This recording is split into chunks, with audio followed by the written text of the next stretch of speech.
You've been chasing it. We all have. That feeling, just out of reach, always one step ahead of you, like a shadow you can't quite catch no matter how fast you run.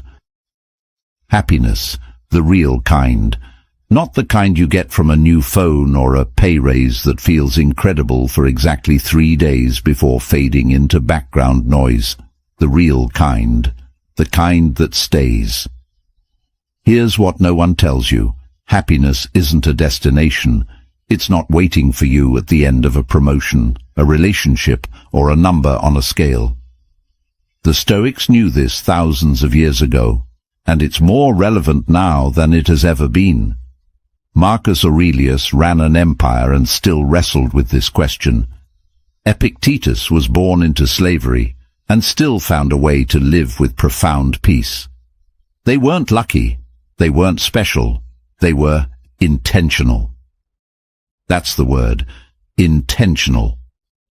In this video, we're going to walk through 12 things, real, practical, grounded things, that you can start doing right now to build a life that actually feels good from the inside.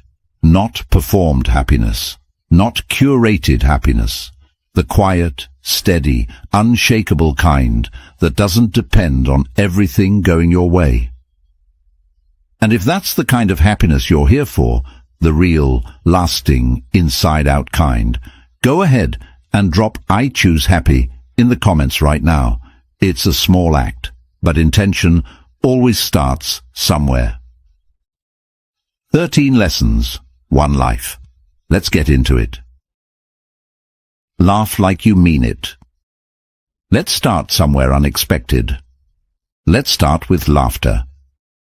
Not the polite kind, not the performative chuckle you offer when your coworker tells a bad joke. Real laughter. The kind that catches you off guard, that makes your eyes water and your stomach hurt in the best way, the kind you almost apologize for because it feels too big for the room. Epictetus once said, "He who laughs at himself never runs out of things to laugh at." And there's more depth in that line than it first appears. Because laughter, genuine, unguarded laughter, is one of the most direct routes to perspective you'll ever find. When you can laugh at the chaos of your own life, you're telling the universe, "I see you, and I refuse to be crushed by you." The Stoics weren't the stern, joyless philosophers history sometimes makes them out to be. Marcus Aurelius, in his private journals, wrote with a dry wit that would surprise most people. He found comedy in the absurdity of human ambition, including his own. That self-awareness, that lightness, it was a feature, not a bug. It kept him grounded when the weight of an empire could have broken him entirely. Here's what science now confirms, what philosophy always suggested. Laughter lowers cortisol, the stress hormone. It releases endorphins. It physically changes your body's chemistry in the same way exercise does. You're not just feeling better when you laugh, you are biologically becoming better. So the practice here is simple, but it requires intention. Watch the comedy special you've been putting off. Call the friend who always makes you lose it. Learn to find the absurdity in your own mistakes rather than spiraling into shame.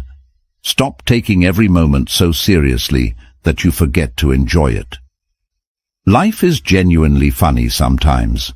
The traffic, the miscommunications, the fact that you're a temporary arrangement of atoms trying to figure out your purpose. Laugh at it. Not because it doesn't matter, but because laughing is how you stay sane while it does.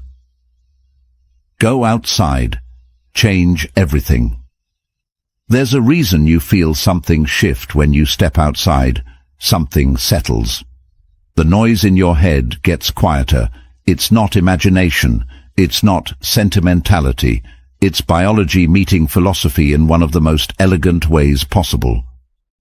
Marcus Aurelius wrote, "Nowhere can man find a quieter or more untroubled retreat than in his own soul."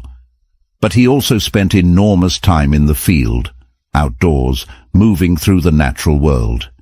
He understood something that modern life has almost entirely forgotten. The outer world and the inner world are not separate. One informs the other. When you spend time in nature, you're not escaping your life. You're returning to it. The Japanese have a practice called Shinrin-yoku, forest bathing. It sounds almost too gentle to be significant, but the research behind it is striking. Time spent among trees lowers blood pressure, reduces anxiety, improves immune function, and elevates mood in ways that no screen can replicate. You don't have to hike a mountain, a park, a quiet street lined with trees. A few minutes sitting with your back against something old and rooted.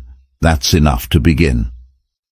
The Stoics believed that nature was the greatest teacher of acceptance. Seasons change without resistance. Rivers carve their path without complaint. The oak tree doesn't argue with the wind. It bends, survives, and keeps growing. There's a lesson in that for every single person watching this video right now. So here's the invitation. Step outside today with no agenda, no podcast in your ears, no destination to rush toward. Just walk. Notice what's above you, around you, beneath your feet. Let the world remind you that it existed long before your problems did, and it will exist long after. That's not nihilism, that's relief. You are part of something vast, and the natural world is one of the only places left that will remind you of that without charging you anything for the privilege. Own your morning. Before you close the video, hear this out, because be a morning person is possibly the most groaned-at piece of advice in the entire self-improvement world. It sounds like something a productivity influencer says right before trying to sell you a planner.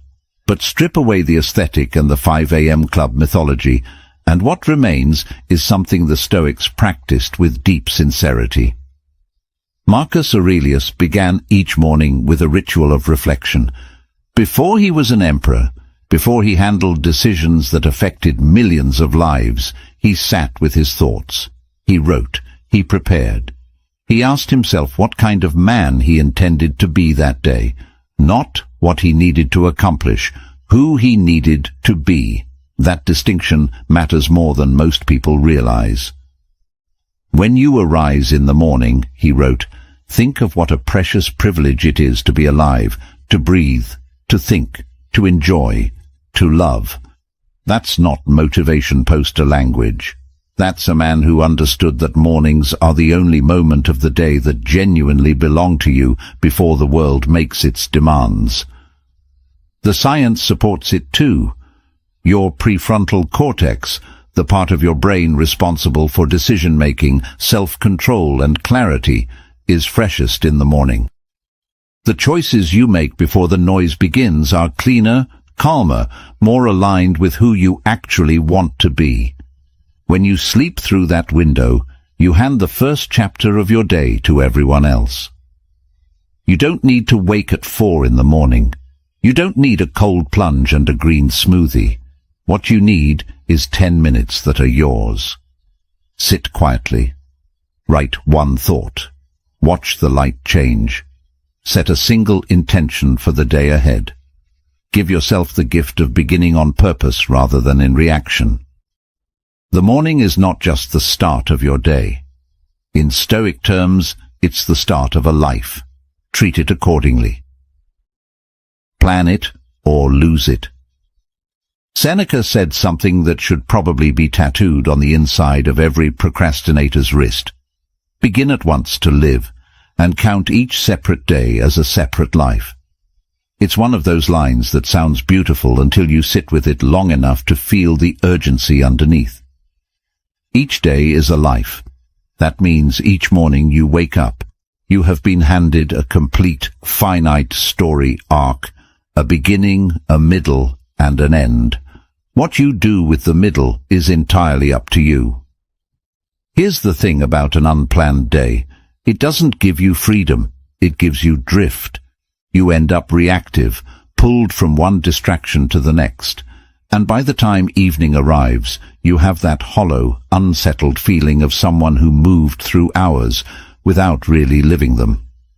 The Stoics called this kind of existence a form of unconscious life, and they considered it one of the great wastes. Planning your days isn't about squeezing every drop of productivity from your waking hours. It's about something more human than that. It's about deciding in advance what matters to you today.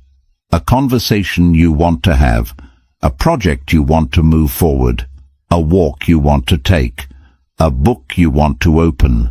When you plan with intention, you're telling yourself that your time has value, and that quiet self-respect accumulates in ways you'll start to feel within weeks.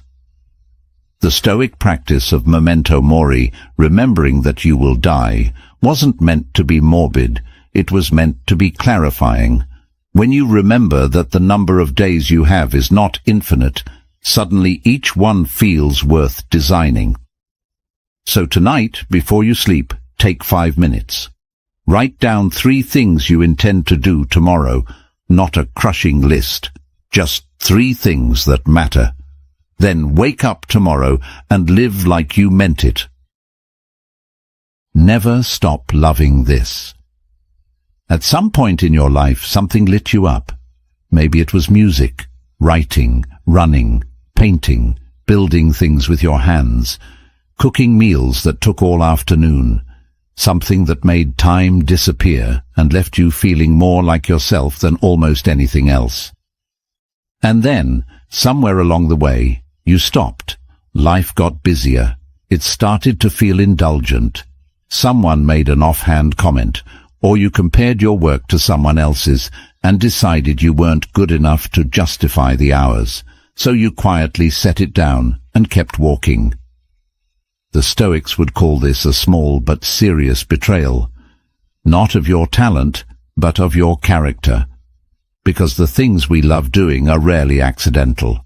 They point towards something essential in us, something that wants expression regardless of whether it earns money or earns praise. Epictetus was clear on this. External opinions are not yours to control. What is yours, entirely, completely, irreversibly yours, is how you choose to spend the one life you've been given. Here's the modern trap. We've turned hobbies into side hustles and passion into productivity, and somewhere in that process we forgot that not everything needs to be optimized. Some things are worth doing simply because they make you feel alive. A painting you'll never sell, a song you'll never perform, a garden no one else will ever see. Research in positive psychology consistently shows that people who maintain creative or physical pursuits outside of work report higher overall life satisfaction, better stress resilience, and stronger sense of identity. This isn't a luxury, it's architecture. It's how you build a self that can weather the hard seasons. So ask yourself honestly, what did you used to love that you've quietly abandoned? What lights something up in you when you even think about it? That's not nostalgia talking. That's something true trying to get your attention. You don't have to quit your job or reinvent your life. You just have to give that thing a Tuesday evening, a Sunday morning, 20 minutes before the rest of the world wakes up. Start there. The joy will remember where it left off, and so will you. Choose kindness. Always. Marcus Aurelius wrote something in his private journal that he never intended anyone else to read. Waste no more time arguing about what a good man should be one. That line is startling in its simplicity. After pages of wrestling with philosophy and duty and the nature of the universe, it comes down to that. Stop theorizing. Start acting. Be kind. Kindness gets a strange reputation in the modern world. It gets mistaken for weakness, for naivety, for the behavior of someone who hasn't yet learned how harsh the world can be. But the Stoics understood kindness as one of the highest expressions of strength. It takes discipline to be kind when someone is difficult. It takes courage to be generous when you feel depleted. It takes real character to treat a stranger with warmth when nothing in you is required to. And here's the part that might surprise you. Kindness is profoundly selfish in the best possible sense. When you act with generosity toward another person, your brain releases oxytocin, serotonin, and dopamine, the same neurochemical cocktail associated with deep satisfaction and well-being. You are, quite literally, making yourself happier by making someone else's day a little better. But beyond chemistry, there's something Stoic philosophy points to that science is only beginning to articulate. We are social creatures woven into a fabric of mutual dependence, and when we act in alignment with that truth, we feel it. There's a coherence, a rightness that settles into the body when you've been genuinely kind, and a low grinding dissonance when you haven't. The practice is everywhere. It doesn't require grand gestures. Hold a door, ask someone how they're really doing, and then wait for the actual answer. Let someone merge in traffic without the internal monologue of injustice. Compliment something specific and true. Say thank you and mean it. These aren't small things dressed up as big ones. They are, quietly, some of the most significant choices you make all day. Because every interaction is a vote for the kind of world you want to live in. Cast yours thoughtfully. Cast them often. Just say yes. Here's a confession most people won't make out loud. The things they regret most aren't the chances they took. They're the ones they didn't. The invitation they declined because they were tired. The trip they almost booked. The conversation they talked themselves out of starting. The version of their life that existed just one yes away from the one they're currently living. Comfort is seductive. The Stoics knew this well and warned against it constantly, not because comfort is evil, but because an excessive attachment to it quietly shrinks your world. You stop taking risks. You stop showing up in new rooms. You start organizing your life around the avoidance of discomfort rather than the pursuit of meaning. And meaning, almost always, lives just outside the boundary of what feels safe. Seneca wrote, "It is not that I am brave, it is that I know what is truly worth fearing, and a life half-lived is near the top of that list." He understood that the real danger wasn't failure. It was the slow erosion of possibility that comes from defaulting to no. This doesn't mean saying yes to everything. The Stoics were also deeply intentional about where they directed their energy. The yes we're talking about here is the one your gut wants to say before your fear talks you out of it. The dinner with people you don't know yet. The class you've been curious about. The project that feels too big. The vulnerable conversation you've been postponing for months. Every yes you say to something new is a vote against stagnation. It's evidence that you trust yourself to handle what comes next, even if you don't know exactly what that is. And more often than not, the experience on the other side of that yes, however imperfect, however awkward, will give you something you didn't have before. A story, a connection, a skill, a piece of yourself you didn't know was missing. Your life is being written in real time. The plot depends entirely on the choices you make. Say yes more often, and watch the story get more interesting. You might be surprised how much you've been missing by playing it safe. Put the phone down. The average person checks their phone over 90 times a day. 90. That's roughly once every 10 minutes during waking hours. And most of the time there's no particular reason, just a reflex, a reach, a moment of boredom or discomfort converted instantly into scrolling. We've built a civilization of distraction and called it connection. Marcus Aurelius wrote, "Confine yourself to the present." And he wrote that in the 2nd century, before notifications. before algorithms engineered to capture and hold your attention, before you could spend 3 hours watching strangers react to videos of other strangers. He had no idea how relevant that line would become. Here's what happens when you put the phone down. The present comes back. Slowly at first, then with a kind of richness that feels almost foreign if you've been away from it for a while. You notice things. The quality of light in the room, the sound of the neighborhood settling in the evening, the thought you were about to have before the notification interrupted it. You remember that your mind, unprompted and unscrolled, is actually a remarkably interesting place to spend time. The Stoics practiced something called prosoche, present moment awareness, a continuous, gentle returning of attention to the here and now. It wasn't meditation in the way we typically picture it. It was a daily discipline of choosing presence over distraction, repeatedly, with the understanding that your attention is the most valuable thing you own. Whatever it rests on grows. Whatever it ignores fades. The practice here is not perfection. It's not throwing your phone into a lake and moving to the countryside. It's intentional space. An hour in the evening without the screen.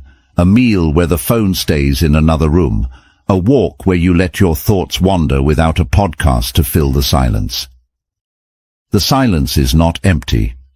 It's full of everything you've been too distracted to notice. Your own wants, your own ideas, your own life, happening right now, asking for a little of your undivided attention. Give it that.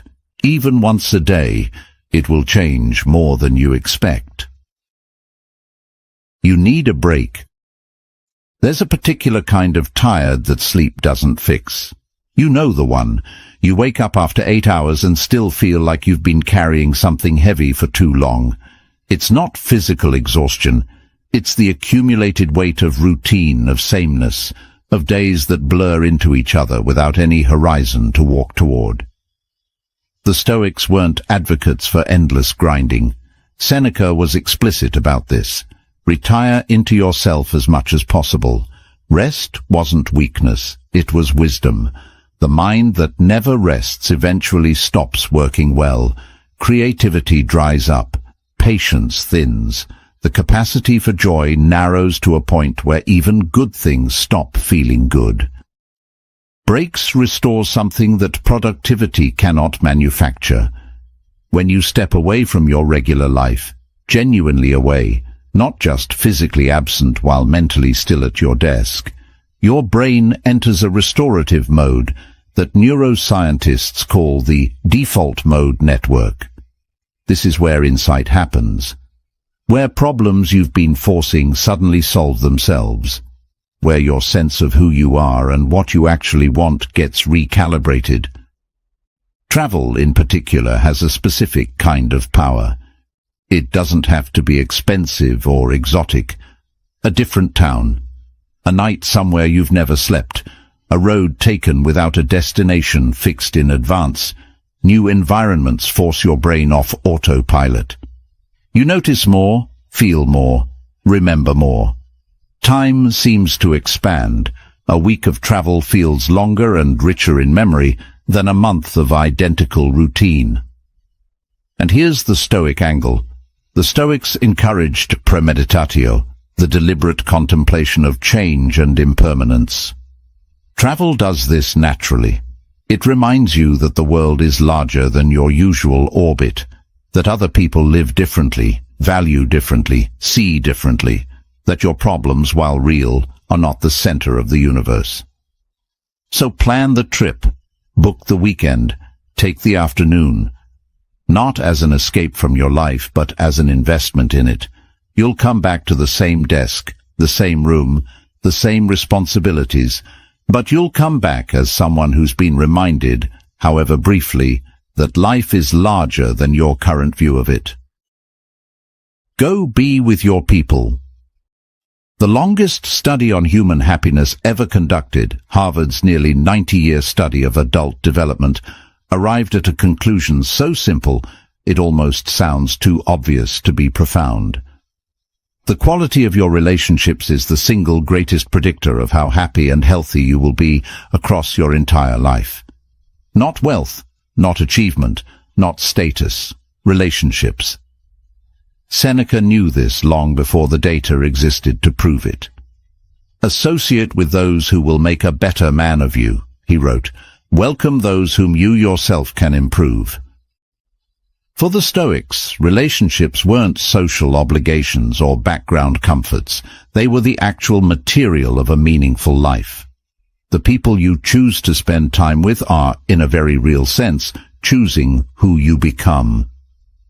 And yet, modern life has constructed almost every condition necessary to make this harder. We're busier than ever, more connected digitally and more isolated in person. We cancel plans without guilt and call texting staying in touch.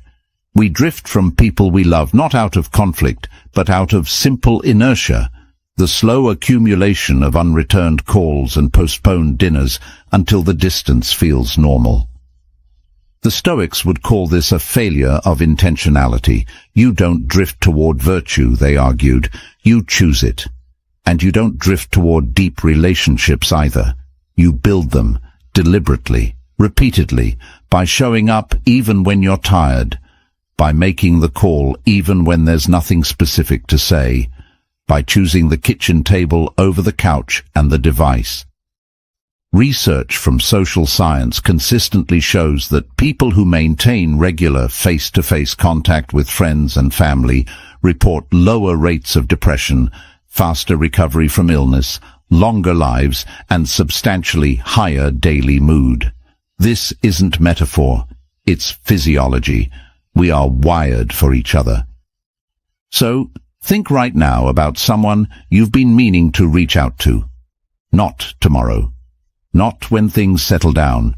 Now, send the message, make the plan, show up in the life of someone who matters to you, and let them show up in yours. The research is clear. Your gut already knew it. There is almost nothing better for your happiness than the people who genuinely love you. Help someone today. Here's a paradox worth sitting with. One of the fastest routes to feeling better about your own life is to stop focusing on it entirely and turn your attention toward someone else's. The Stoics called this sympathia, the understanding that all human beings are connected, that we exist not as isolated individuals, but as nodes in a vast network of mutual responsibility. Marcus Aurelius returned to this idea again and again throughout his journals. We were made for cooperation, he wrote, like feet, like hands, like eyelids, like the rows of the upper and lower teeth. When you help someone, you're not doing them a favor from a position of surplus. You're fulfilling a basic function of what it means to be human. And the research on this is some of the most consistent in all of positive psychology. Acts of service, volunteering, helping a neighbor, mentoring someone younger, donating time or resources, produce measurable increases in well-being for the giver. It reduces anxiety. It creates what psychologists call a helper's high, a genuine neurochemical reward for pro-social behavior. The more regularly you help others, the more stable and purposeful your own life begins to feel. But beyond the science, there's something the Stoics understood that numbers can't fully capture. Helping others connects you to a narrative larger than yourself. When your own life feels small or stuck or overwhelmingly heavy, service is one of the few things that consistently shifts perspective. You realize your problems are real but not total. You discover resources in yourself you didn't know existed. You find, almost without looking for it, a reason to keep going. You don't need to volunteer every weekend or redesign your life around service. Start smaller. Help someone carry something. Offer your expertise to someone who needs it. Check in on the neighbor who's been quiet lately. Cook a meal for someone going through a hard time. The act doesn't have to be large. The shift it creates in you will be. Because when you move through the world as someone who helps, you stop being a passenger in your own life.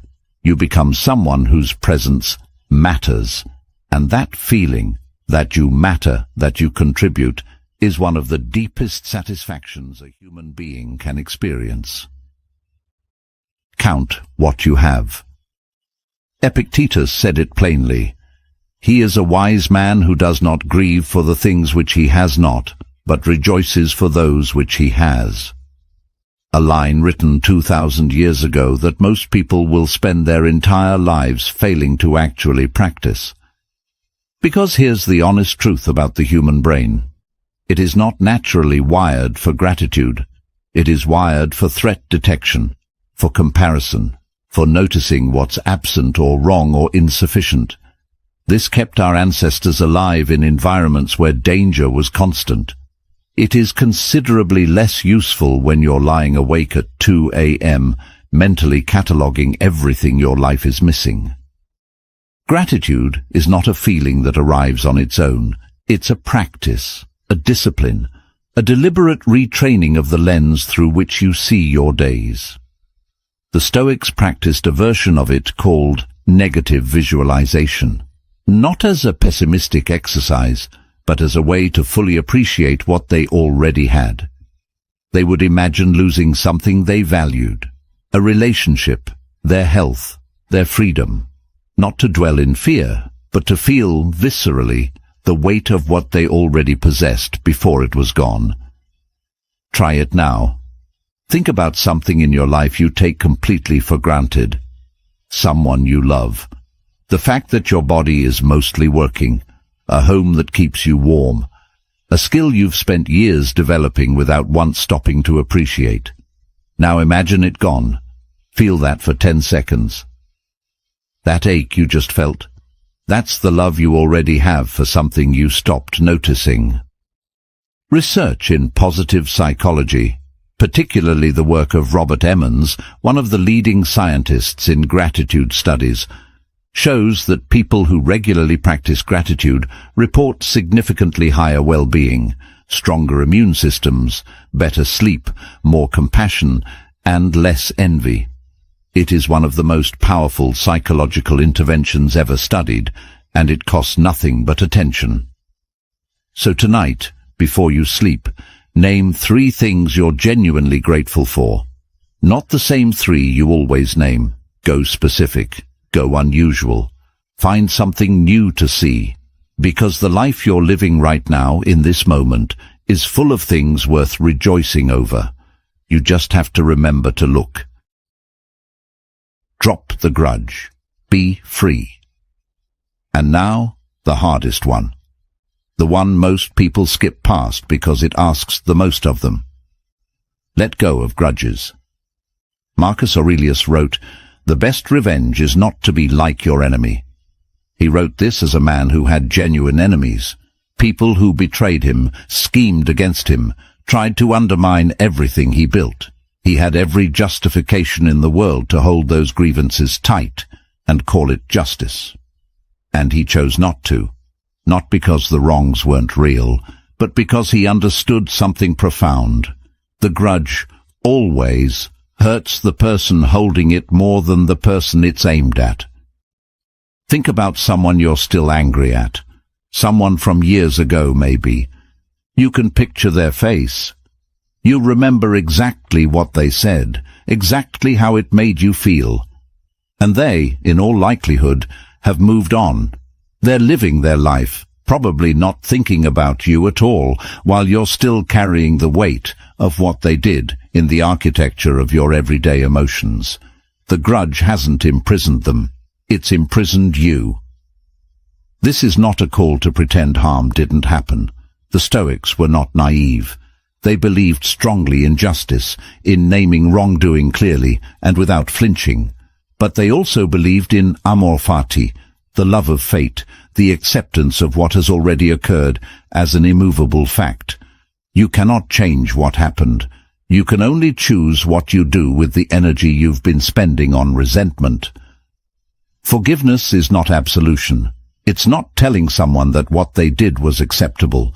It's a decision you make for yourself, to stop paying rent in your own mind to someone who has already left the building. It is, at its core, an act of self-respect. And here's where we land after all 12 of these lessons. Look back at the path you've walked through this video. Laughter, nature, early mornings, purposeful days, doing what you love, being kind, saying yes, presence, rest, connection, service, gratitude, and now this, release. Every single one of these things is asking you to do the same thing in a different form. To stop outsourcing your happiness to circumstances, to other people, to the future, to the past, and to choose it right now in the life you already have.